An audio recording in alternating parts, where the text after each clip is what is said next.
El título de esta prédica se llama Estamos decayendo a causa de. Estamos decayendo a causa de. Y el tema es, ¿somos cristianos radicales o permisibles? El tema, ¿somos cristianos radicales o permisibles? Y para eso les invito a que buscamos en el libro de Ezequiel, capítulo 33, versículo 6. Cuando lo tengan me dicen amén. Ezequiel 33, versículo 6. Amén. La palabra se lee en el nombre del Padre, del Hijo y del Espíritu Santo. Amén. Leámoslos todos a la vez. Pero si el atalaya viere venir la espada y no tocare la trompeta, y el pueblo no se apercibiere, y viniendo la espada hiriere de alguno, este fue tomado por causa de su pecado. Pero demandaré su sangre de mano del atalaya. ¿De mano de quién va a demandar la sangre? Del atalaya. Amén. Gracias, Señor, por esta mañana. Pueden sentarse los que se pusieron de pie. Gracias, Señor, por esta palabra. Esta palabra del Señor, muchas veces cuando la hemos leído, le pasamos por encima. Le pasamos por encima. Porque tal vez no nos damos cuenta la profundidad que tiene esta palabra. Y antes de entrar a describir la palabra, quiero que nos tomemos unos segundos para dar el significado de la palabra atalaya. La atalaya es una torre construida en un lugar alto para vigilar gran extensión de terreno o de mar y poder avisar con tiempo de un peligro o amenaza. La palabra atalaya proviene del árabe atalayi, que quiere decir centinelas. Es decir, la atalaya físicamente, como se menciona, es una torre, pero en la torre es vana o es inútil si no tiene centinelas. Entonces, de ahí proviene la palabra atalaya, de centinelas viene la palabra atalaya, pero como viene de otra lengua, tal vez no le encontramos concordancia, pero me tomé el tiempo de buscar en varios diccionarios y en enciclopedia, y esto es lo que más pude reducir, porque como decía el hermano Miguel esta mañana, siempre hay tema para uno seguir abundando y abundando y abundando en cualquier cosa. Pues bien, hermanos, queremos hacerle una pregunta hoy, y esta es, ¿cómo usted ve las cosas? ¿Cómo usted ve las cosas en esta sociedad en general hoy día? ¿Cómo usted vislumbra el futuro? ¿Cómo usted ve que están las cosas? ¿Cómo están sucediendo? ¿Cómo usted ve que es, cómo será el mañana de nuestros hijos, de nuestros nietos? Las cosas cada día, hermanos, se van poniendo peor, peor y peor. Y la otra pregunta es, ¿qué es lo que más usted ama en la vida? Hágase esa pregunta en su mente. ¿Qué es lo que más ama usted en la vida después de Dios? Por supuesto, porque somos cristianos. Sí, después de Dios, ¿qué es lo que usted más ama en la vida? Me atrevo a asegurar sin lugar a duda que es su familia. La familia es lo que más uno ama en la vida. Después vienen los hermanos de la fe, los amigos, los vecinos, los compañeros de estudio, los jóvenes que todavía están estudiando, o los compañeros del trabajo. Y así sucesivamente en esa jerarquización de valores. Nosotros vemos que es las personas que amamos están en un grave peligro. Las personas que amamos, no todos conocen al Señor y aún están en un peligro mayor.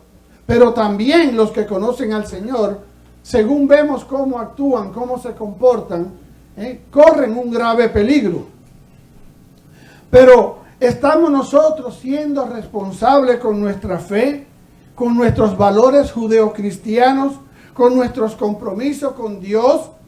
Como discípulos de Cristo, ¿somos obedientes a sus mandamientos? Son preguntas, hermanos, que nosotros debemos hacernos de vez en cuando, o cada día, o a cada rato. ¿Por qué, hermano? Porque los tiempos que estamos viviendo son malos. Porque los tiempos que están viviendo son malos. No quisiera ofender a nadie en esta mañana, pero creo, hermano, con toda sinceridad, que todos, en muchas ocasiones, distamos de eso. Distamos de ser los atalayas de este tiempo, los que previenen de la catástrofe que se está acercando, de la catástrofe que ya en muchos lugares está.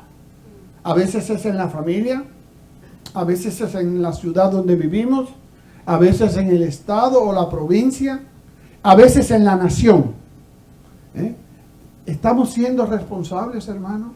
¿Cuántas veces el Espíritu Santo nos ha tocado para llevarle una palabra a alguien y sabemos que viene de Dios esa palabra, pero enseguida el enemigo de las almas, nuestro adversario, lanza un dardo? ¡Fua! No le hables, no te va a hacer caso. No le hables, tú no ves que ese sabe más que tú, ese es un doctor, ese es un profesional, ese es una persona rica. Mira cómo tú andas vestido. Hermano, y entonces ¿a quién estamos obedeciendo? ¿A Dios, al mundo o a Satanás? ¿Estamos siendo cristianos permisibles? Vemos las injusticias y nos quedamos callados. Vemos la falta de respeto a la palabra de Dios y al mismo Dios y nos quedamos callados. Entonces, hermano, tenemos que cuestionarnos nosotros mismos. Es que nosotros somos más norteamericanos o más latinoamericanos que cristianos. Yo creo que la respuesta debe ser no. Debe ser no. Nosotros por encima de todas las cosas somos hijos del Dios Altísimo. Nosotros por encima de todas las cosas somos cristianos. Nosotros por encima de todas las cosas estamos llamados a llevar las buenas de salvación. Nosotros estamos llamados a ser milicianos de la milicia de Cristo. Y un miliciano de la milicia de Cristo es un hombre valeroso. Porque dice la palabra que Dios no nos ha dado espíritu de cobardía, sino de poder, amor y de dominio propio. Entonces, ¿dónde está ese poder? ¿Dónde está ese amor? ¿Dónde está ese dominio propio que nos quedamos callados? Nos dejamos intimidar con las mismas armas que usó Satanás hace como aproximadamente 7,000 años.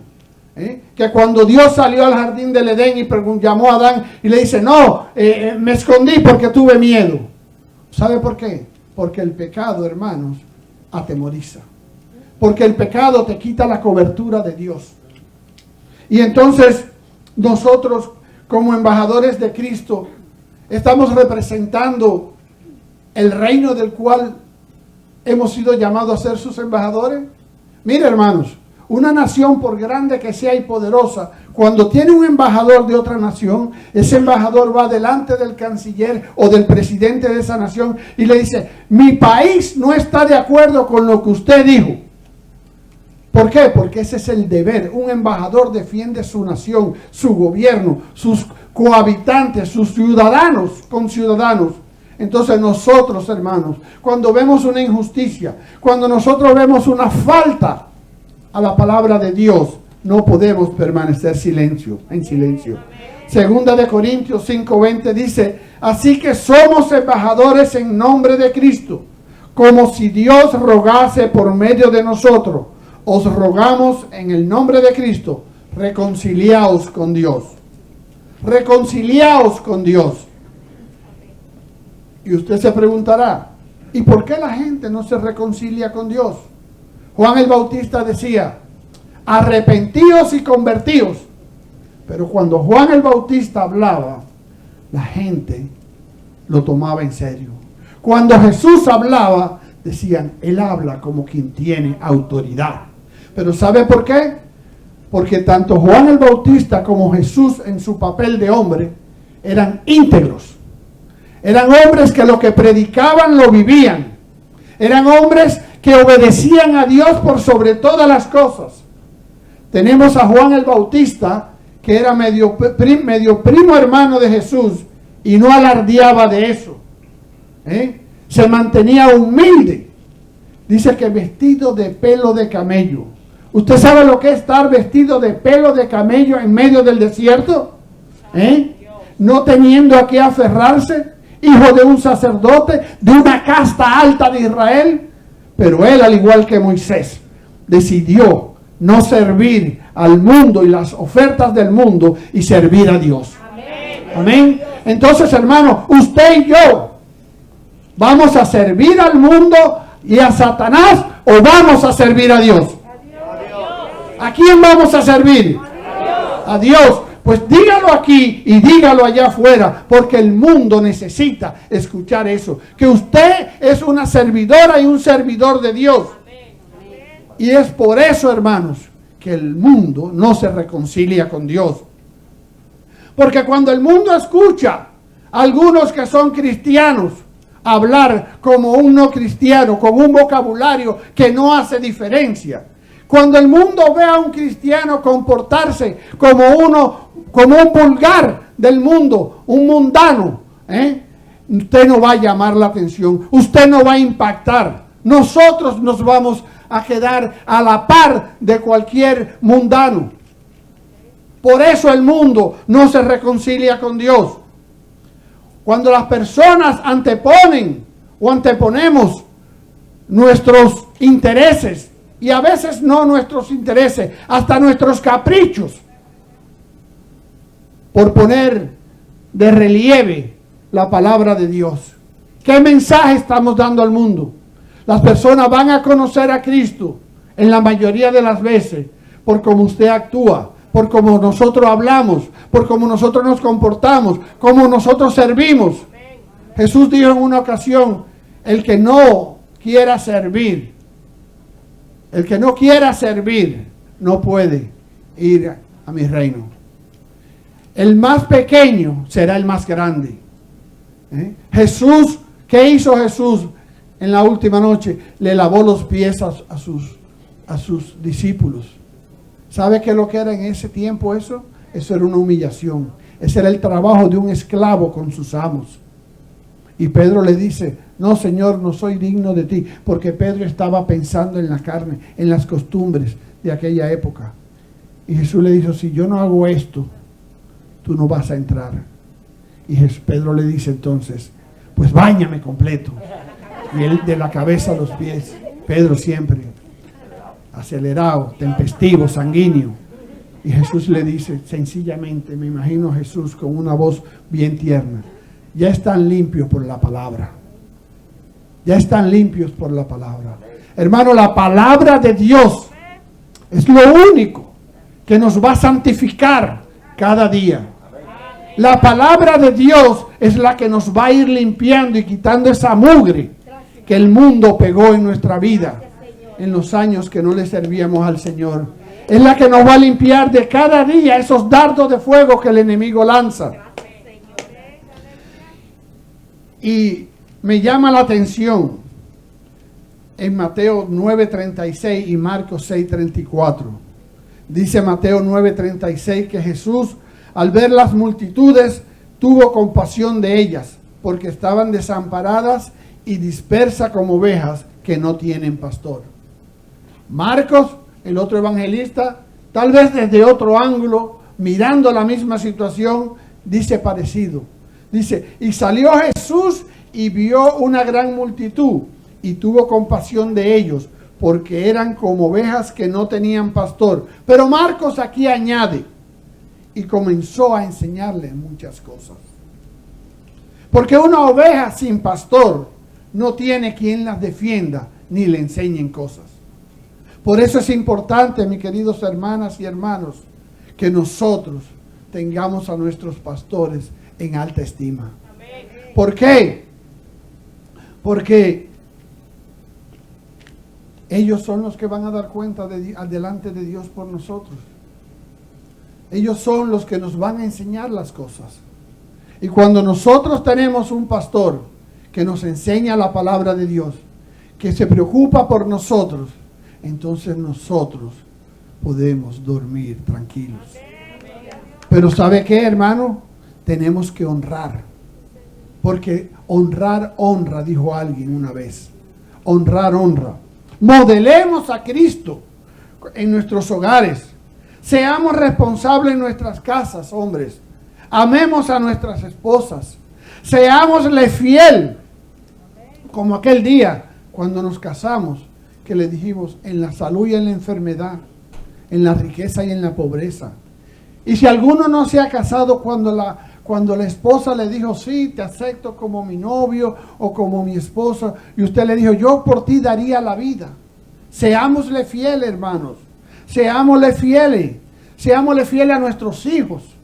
Porque un hombre no es uno que tiene muchas mujeres. Un hombre es aquel que es fiel a su esposa, que es fiel a su casa, que es un proveedor de su casa, que es fiel a sus hijos, que es fiel a su trabajo, que si tiene un negocio, le es fiel a sus empleados, que le es fiel a sus hermanos de la fe. Hermanos, ¿sabe usted que las hijas, los que tenemos hijas o nietas, ellas están constantemente mirando al padre? Y según los estudios que se han hecho por varias universidades, el 95% de las hijas que se casan con hombres abusadores fue porque vieron a su padre abusar. E inconscientemente, en su subconsciente, almacenan esa información. Y los depredadores las buscan y las encuentran. Y las hijas los aceptan. El 87% de las mujeres casadas con hombres borrachos y viciosos fue porque sus padres le modelaron eso. Entonces no nos quejemos si en el futuro una hija de nosotros toma una decisión mala. ¿Por qué? Porque eso fue lo que su papá le modeló. Eso fue lo que vio y no modeló a Cristo.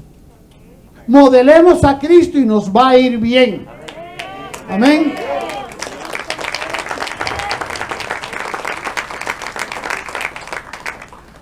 Un padre abusador va a tener un yerno abusador. Porque igualmente la hija va a buscar ese modelo. Entonces, hermanos, vuelvo y enfatizo, modelemos a Cristo. Las mujeres casadas con hombres borrachos y viciosos fue porque vieron eso en sus hogares. Nosotros como hombres tenemos que ocupar el lugar que Dios nos ha dado en la familia. Nosotros somos sacerdotes en nuestros hogares. ¿Y qué es la función de un sacerdote? Interceder delante de Dios. ¿Por quién? Por su familia, pero también ser ejemplo. Seamos ejemplo en nuestra casa, en nuestro vecindario, en nuestro centro de trabajo, en la iglesia, fuera de la iglesia, cuando está en un restaurante, aún cuando va conduciendo en la carretera. ¿Sabe por qué? Porque las personas, dice la palabra, que tenemos una gran nube de testigos. El mundo entero está mirándonos, cómo nosotros nos comportamos. Y ahí es cuando las personas se reconciliarán con Dios o seguirán el derrotero hacia el infierno. No seamos piedra de tropiezo para nadie. ¿Por qué? Porque un día vamos a dar cuenta de las palabras que decimos. Aún en la intimidad. Un hombre no es un animal que se lleva de instinto. Deja la pornografía. Deja la pornografía cuando tu esposa no te ve. Cuando se mandan textos a mujeres subliminales con doble intención. Deja eso, que Dios lo sabe. Dios sabe lo que se está haciendo. Igual las mujeres también cuando coquetean. Porque vivimos tiempos donde la mujer con el falso feminismo y el libertinaje quiere escalar un escalón sin plataforma, que lo que hace es que la hunde cada vez más. No imiten las falsas doctrinas, no imiten la madera, el heno y la hojarasca, porque cuando usted pisa por ahí se va a hundir. Pise sobre oro, plata y piedra preciosa. Amén. A las mujeres, como dice la palabra, que respeten a sus maridos. No permitan que el rol sea invertido, padres. No permitan que los hijos gobiernen en el hogar.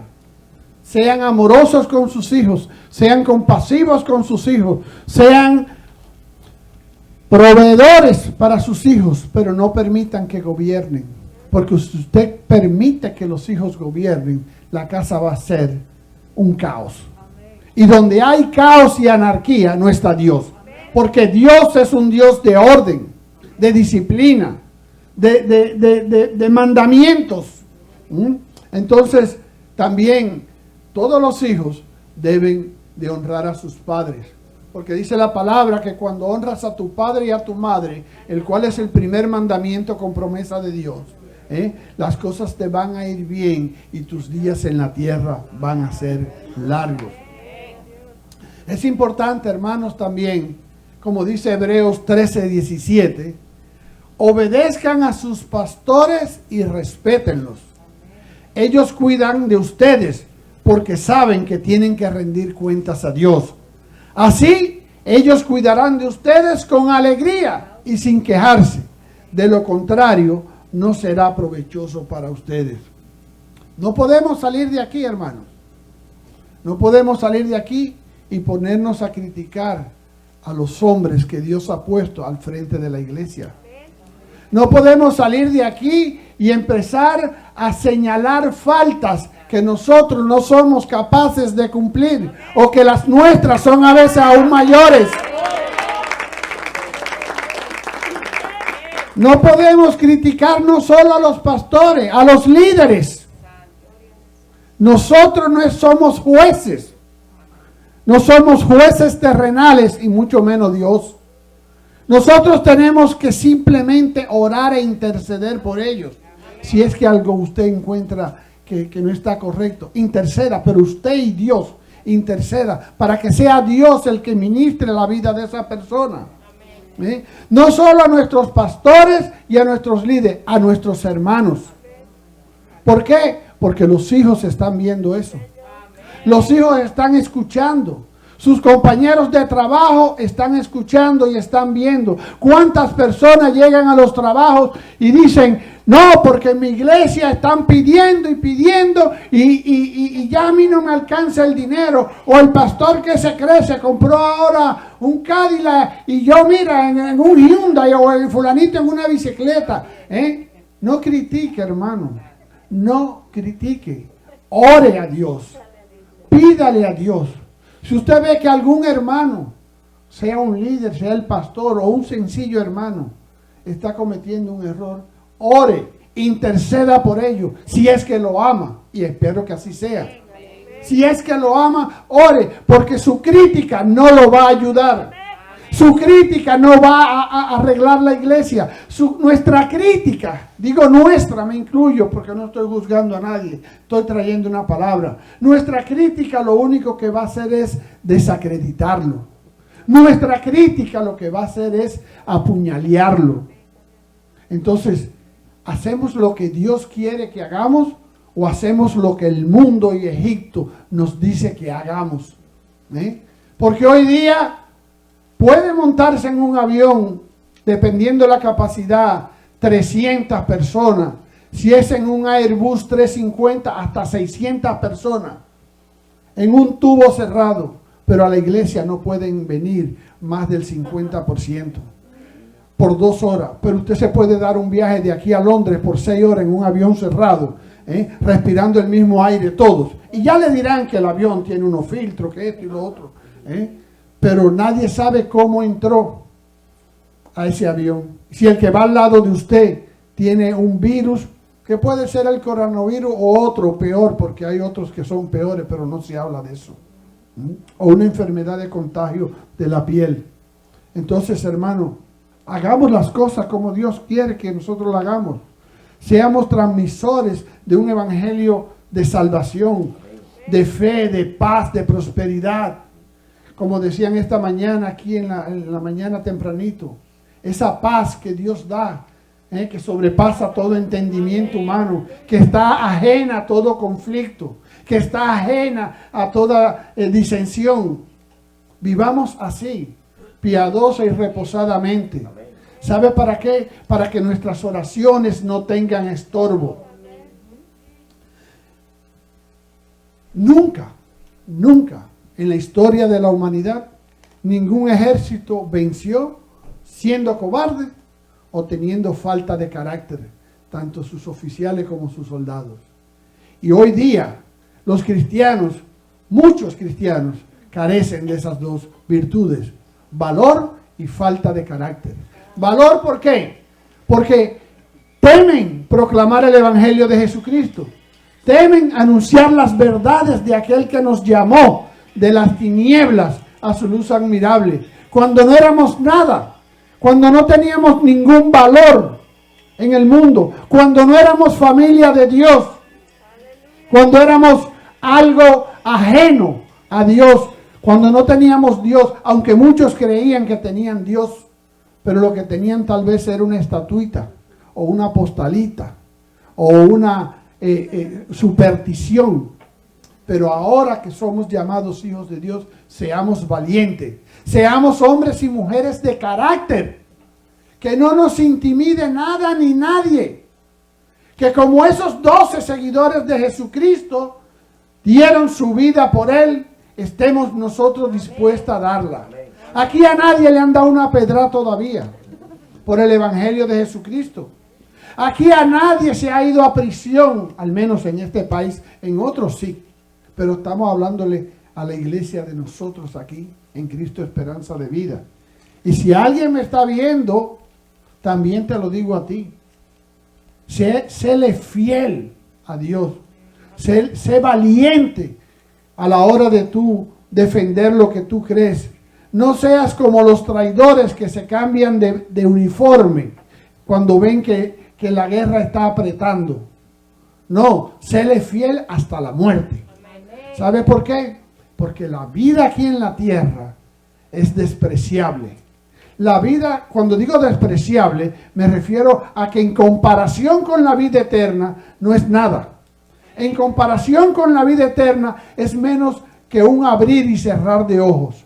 Porque ¿cuánto puede vivir un hombre en la tierra? Como Matusalén, 800, 900 años, no es nada comparado en la humanidad. Pero hoy día, producto de la contaminación, la perversión y el pecado que arropa la tierra, usted podrá vivir de 80 a 100 años como mucho, algunos contados, y comparado con la eternidad no es nada.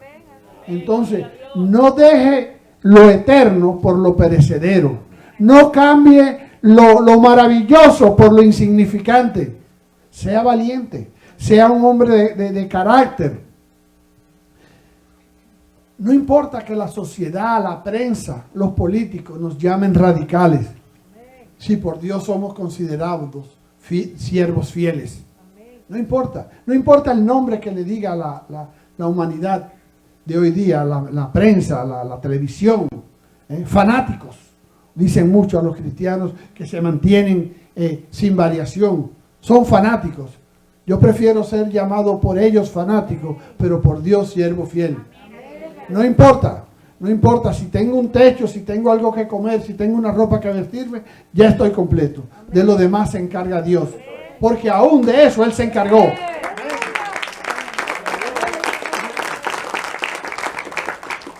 Recuerda, hermana y hermano, que nosotros somos llamados por Dios la sal de la tierra, la luz de este mundo. Y si nosotros, que somos la sal de la tierra, no somos capaces de dar sabor a la vida, ¿qué será del mundo? ¿Qué será de eso que usted más quiere, que son sus hijos, sus nietos, su esposa, su esposo, sus hermanos o sus padres? Si aún no los tiene con usted, ¿qué va a hacer de ellos? ¿Qué usted le está mostrando? ¿Qué esperanza le estamos haciendo llegar a ellos? Como la sal de la tierra y la luz de este mundo. ¿Cómo vamos a alumbrar a los que están en tinieblas si nuestra luz se apaga de día en día? ¿Sabe por qué se apaga? Por falta de valor y de carácter. Porque cuando usted se mantiene firme a Dios, cuando usted le es fiel a Dios, Dios lo va a respaldar en cuanta situación usted se vea comprometido. La semana pasada, el fin de semana pasado, que no me vieron aquí, estaba en un evento y hubo una ocasión que no podía llegar. Yo creía que mis fuerzas no me daban, porque fue un evento bien fuerte. Y yo le pedí a Dios. Yo le dije, Señor, tu palabra dice que tú le das fuerza al cansado, que tú le multiplicas al que no tiene ninguna. Yo no puedo, hermanos, yo no podía dar un paso. Estábamos subiendo una montaña de creo como 1000 pies de altura. con una mochila que pesaba 45 libras por 3 días. Y ya yo no podía, tengo problemas en mi espalda. Y no podía. Yo dije, Señor, dame las fuerzas, dame las fuerzas. Yo no tengo a nadie más aquí que a ti. Amén. Yo no conozco a ninguno de estos hombres. Hermanas y hermanos, y Dios me dio la fuerza. Y yo terminé. Gracias a Dios. Dios es tan real como el que usted tiene al lado. Dios es tan vivo, está tan vivo como las manos suyas que lo aplauden.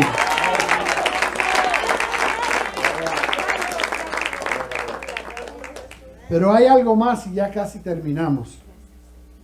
Aparte de que somos la sal y la luz de la tierra, somos las atalayas de este tiempo. Somos las atalayas para decirle al mundo que lo que estamos viviendo sin Dios nos va a aplastar. Que el tiempo que nos ha tocado vivir, este tiempo profético que nos ha tocado vivir, que está detallado en las Escrituras, solamente es posible vencerlo del lado de nuestro capitán, de Cristo Jesús. Si somos guiados por el Espíritu Santo, no erraremos, porque Él nos va a llevar a toda verdad, a toda justicia. Eso lo hace Dios por usted y por mí, pero tiene que tener una condición. Usted tiene que ser valiente y tener carácter, no desmayar, mantenerse firme, porque su socorro y su ayuda viene de lo alto, del cielo, del Dios que hizo los cielos y la tierra, y no lo va a dejar en vergüenza. Hubo un hombre que oró para que no lloviera y el cielo se cerró y Dios lo respaldó porque se mantuvo firme. Hubo un hombre que avanzó hacia lo invisible, contra toda esperanza, y Dios le cumplió lo que le prometió a Abraham. Y así muchos hombres y mujeres que relata la Biblia, por su fidelidad a Dios, no fueron avergonzados. Y Dios es el mismo de ayer, de hoy y de siempre. Dios no lo va a dejar a usted en vergüenza si usted se mantiene fiel a su palabra. Si usted se mantiene como un atalaya vigilando lo que va a venir para prevenir a su pueblo y a la comunidad que está al lado suyo.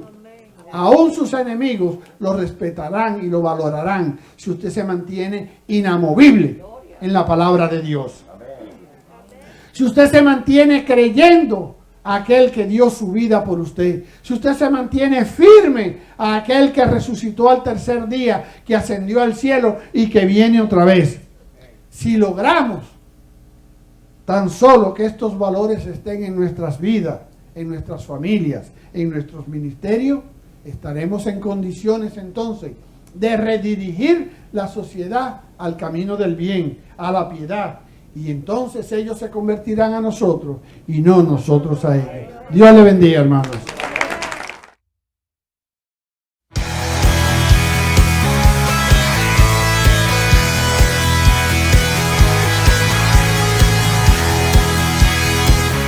Dios te bendiga, hermano y hermana de todo el cuerpo de Cristo. Te habla tu hermano Wellington Clemente de la Iglesia Cristo Esperanza de Vida de nuestro pastor Víctor Rodríguez.